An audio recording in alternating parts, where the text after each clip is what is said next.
Hi hello friends, ఈరోజైతే నేను గోంగూర శనగపప్పు ఎగురు కూర చేశాను. ఇది చాలా రుచిగా ఉంటుంది. శనగపప్పు గోంగూర కదా, నార్మల్గా మనం ఏం చేసుకుంటామో గోంగూర పప్పు చేసుకుంటాం కదా కందిపప్పుతో, అలా కాకుండా ఇలా కూడా ట్రై చేయండి, చాలా టేస్టీగా ఉంటుంది.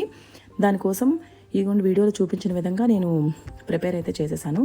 దీనికోసం పప్పు కొంచెం ముందుగానే నానబెట్టుకుంటే కొంచెం మెత్తగా పలుకుగా ఉంటుందన్నమాట. అలా అని మరీ మెత్తగా ఉడికిపోకూడదు, పలుకుగానే ఉండాలి, కానీ కొంచెం సాఫ్ట్గా ఉండాలి. అప్పుడు కూర అనేది చాలా బాగుంటుంది. మీరు కూడా ట్రై చేయండి. ఇందులో ఉన్న శనగపప్పులో మనకి ప్రోటీన్ ఎక్కువగా ఉంటుంది, అలాగే ఆకుకూర కాబట్టి అందులో ఐరన్ ఉంటుంది, పుల్లగా ఉంటుంది కాబట్టి సి విటమిన్ కూడా ఉంటుంది, చాలా మంచిది.